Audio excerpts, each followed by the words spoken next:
Welcome back to Gaming Grounds, man. It's your boy Action Jack. And I know it's been a while. I was supposed to be back months ago, man, but honestly, I couldn't find any type of news or anything I wanted to talk about in regards to gaming. I mean, you look at gaming in itself right now is a hot mess with the mixture of COVID and new console releases, different prices here and there with games and everything else. Honestly, it's a whole mixing pot of things that's going on right now. So there really wasn't a reason to come back per se. But the reason why I'm back with this particular video, I wanted to start doing opinion pieces on certain things that I felt were the causes of certain things that's going on in the gaming, whether it be, console wars, pricing, release dates, issues within companies, businesses, things like that. So the subject at hand today is going to be why we really haven't seen much from Sony or Microsoft per se. Yeah, we've seen both consoles. Yeah, we've kind of sort of seen some accessories from Sony per se that's going to be new and possibly exclusive to the PS5.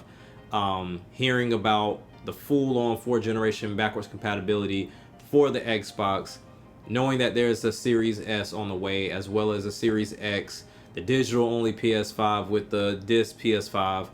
There's just a plethora of things that, COVID aside, we would have had, release dates, pricing, pre-orders, the starting lineup for the launch or whatever, whether it be for day one or just a couple of weeks out from the actual launch lineup. And my whole thing as into why I feel like we haven't heard anything in regards to pricing, release dates, or anything else. Yes, there may be a game of chicken right now to where Sony's waiting for Microsoft to drop off a price so they can undercut and vice versa. But honestly, I feel like these consoles should be delayed. And I know a lot of people are going to be like, oh no, they can't be delayed, because you want something new. You just want something fresh. You want something new that's out there, even though Sony just gave you, 2 brand new games in Ghost, as well as Last of Us Part 2. Whether you like them or not, they just gave you 2 brand new games. And people are more focused on the new system. And you also have to look at that as well, to where, let's say Spider-Man is there at launch, and I know there's probably like 2 other games that might be there at launch, and then when you look at Microsoft, it's mainly going to be Game Pass at this point, because I don't think the Medium's going to be there at launch. I don't think Scorn's going to be there at launch. I don't think, and I know Hellblade and any of that other stuff is not going to be there at launch from an exclusive standpoint. So for me, neither one are releasing with anything exciting. Even if you include Spider-Man, I always look at Spider-Man as in, Spider-Man in itself is popular. The game was good, but not good enough for me to say, all right, I'm finna go pick up a possible $500, $600 console to play something that may not even last as long as the original Spider-Man. Like, if I'm looking at purchasing a console, I'm looking at what's coming out in the future. And for either one of these consoles, you really don't know what the future looks like. So when I look at these 2 systems that's coming out, I don't know a price. I know there's 2 SKUs. I don't know the launch lineup, exclusive wise, and hell, even third party wise. I really don't know anything other than 2K21. That's about it. Because even when you look at Cyberpunk, that's a smart delivery situation, because that's coming out for these consoles, and yeah, it's kind of scarce. So there's nothing really there that entices me to go and spend my money like that. And for me, that feels like you need to just push these consoles back. They need to come out later. I know Microsoft doesn't want to be the first to say it. Sony doesn't want to be the first to say it. I understand that completely. But in that same token, you're going to release your consoles this holiday if they don't get delayed. They're going to sell out. I don't care what anybody says.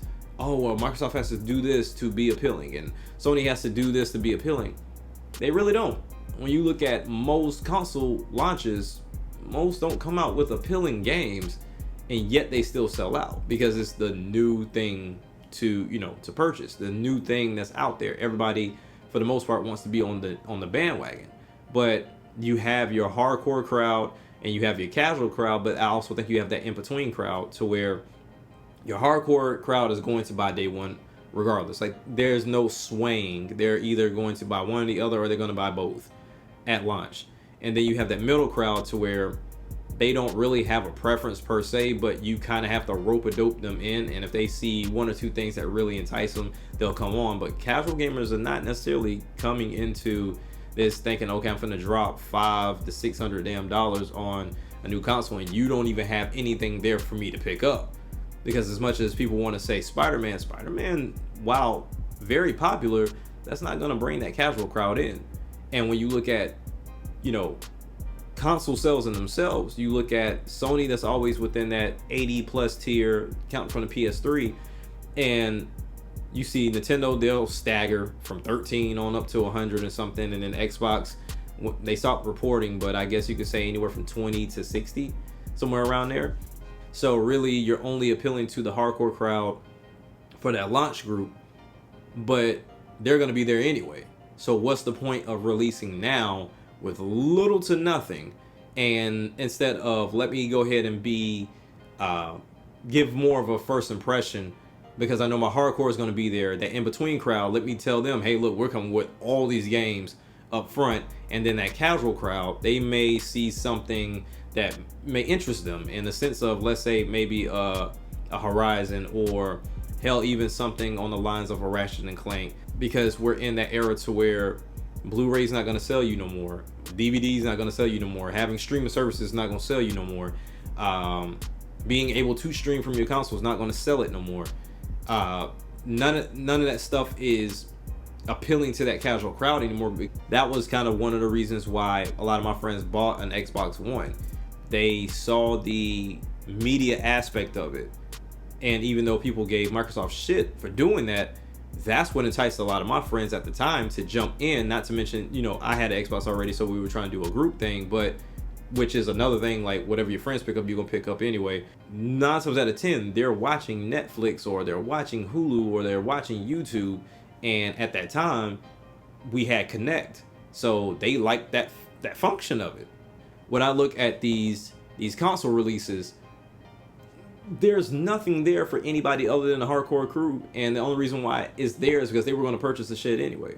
Whether it was because they were going to do some type of streaming, some type of unboxing, or anything like that, that's the only reason why they're purchasing it. And that's going to be the same crowd that's going to get your special edition version. So you don't necessarily have to worry about them per se. As much as they would complain about some things that they want here and there, they're still going to pick shit up. So now you kind of have to focus on that middle ground and that casual crew, to where I feel like Microsoft is doing that more than Sony is. And that's in the form of not only Game Pass, which everybody keeps mentioning, but also Microsoft's monthly payment situation.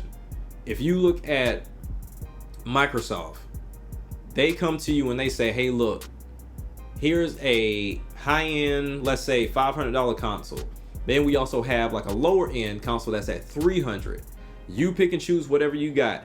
By the way, if your child already has an Xbox, those same controllers and things of that nature is going to function with this device. So yeah, you may have to go to GameStop and turn in that other Xbox and that primary controller, but all those other accessories you can keep and use those, as well as we're probably going to end up giving you a month to 3 months of Game Pass Ultimate along with the console, which will give you Xbox Live Gold, Game Pass in itself, as well as xCloud, which has 100+ games that your kids can go through and take a look at that they did not get a chance to buy or get a chance to play. On top of that, this Series X or this S is going to upgrade it to make it look better, play better, move better, however you see it whatsoever, depending on the game, of course. But it's going to upscale it even more, so that way they can do the whole, oh look, my new shiny device has, great graphics, and this is the reason why I bought the console, and blase blase, to show off to friends. And that goes across from kids to adults as well. So then you factor in, okay, well, what if I can't do the 3 to 5 to 6 or whatever due to the pandemic, or just the simple fact that my kid want this and I'm not responsible enough, or saying, hey, I can't do it right now because my funds ain't straight. All right, cool. We got a service over here to where you can pay monthly for this console. And then down the road, if we do release something else, you can do a whole trade-in and start over, kind of like what you do with your phones anyway. This is going to be something that's very enticing, and that's why I say Xbox is, for the most part, is the only one that I feel like really shouldn't do a delay, because they kind of have that backup game for the middle ground casual crowd. But as far as Sony has their name, and that's about it. Because like I said, for that middle to, younger, well, that middle to casual crowd, you're going to have to give them a little bit more. I deem myself as a hardcore gamer. I purchased damn near everything. I purchased multiple consoles. I'll have all three. I have a PC. I have a lot of things in regards to gaming, and I have my specific taste, so I don't touch everything. But I have my specific taste, and I'm very cognizant of certain games when they do come out, even if I don't touch them. I'm looking at this whole thing as in Spider-Man's not as enticing as it needs to be. A game, I have to have at least 5 games that I'm willing to touch before I even pick up a console, and they have to be available. There is no futuristic thing, because I don't like delays. I mean, it is what it is. They're there to sell you, and if it's there, it's there. If it's not, it's not. But I'm too old at this point to say I'm going to purchase your console off of hope and a dream. You're going to have a catalog. You're going to have a plethora of games that I want to go and just binge through for me to go out my way and purchase a $400 to $500, $600 console. Like, those days are way gone for me. I got bigger responsibilities now. So even as a hardcore gamer, I'm not going out the gate with these consoles this generation, because you have to give me a new way to play on top of new games and new experiences to play. You can't give me the same first-person shooter. You can't give me the same battle royale game. You can't give me the same fighter, the same sports game. You're going to have to give me more enticing games. Now, granted, I would say Sony provides that more than Microsoft does right now. But at the same time, Nintendo got them both beat. So it's really not enticing for this holiday to purchase a console. I think they both should be delayed and come with a bigger punch and understanding as into what next year is going to look like. Because if we thought this year was bad, next year is probably going to be worse, with a lot of delays, a lot of uncertainty, a lot of quick releases. It's gonna be a mess, man. It really is. And I think the only reason I would tell people, if they do come out now and they go purchase one, is so that way, in the event that a game comes out, you don't run into a purchase issue of having to try to find it secondhand, because your retailer doesn't have it, or Amazon is out of them because people don't went and bought them in stock in bulk and are reselling them for double the price. That's the only reason why I would tell people to purchase a console right now. But you have specific features that Microsoft is going to give you with the Series X that you're not going to have on PC. One in particular that I think a lot of people are overlooking is that the little quick switch function that they have going on right now, to where literally I have like 5 to 10 things up and I can just quick switch between them. With me going back and forth between either games, streaming apps, or whatever, because I have to, like, if I'm playing a game and I shoot to a streaming app real quick because I got to go edit something, or I got to get on a podcast, or I got to do something else, like, that shit is, perfect.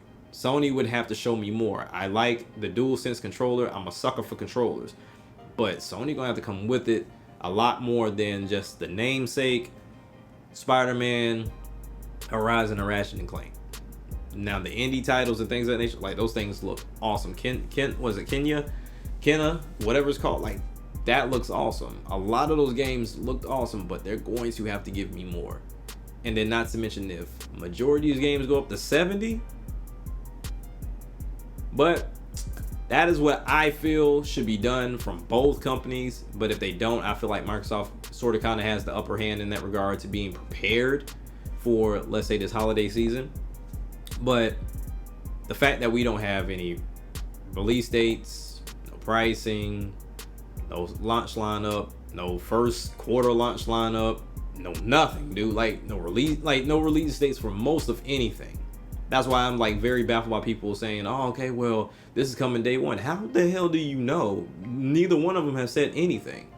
Neither one. It's just crazy, man. Like, this is too muddy.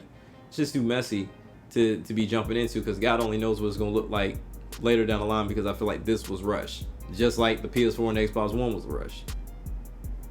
I don't know, man. I went through it with the Switch because the Switch was definitely rushed. I'm not doing this shit again. But it's been your boy Action Jack. I'm back, baby. Gaming Grounds. By the way, definitely going to start doing podcasts, gaming podcasts. And so I'm going to reach out to a couple of friends of mine, and we're going to start holding podcasts for the channel now. So be on the lookout. I appreciate y'all for being patient. I appreciate y'all for staying subscribed. Let's get these numbers up. Let's get these comments up. And let's get this love up, man. Peace.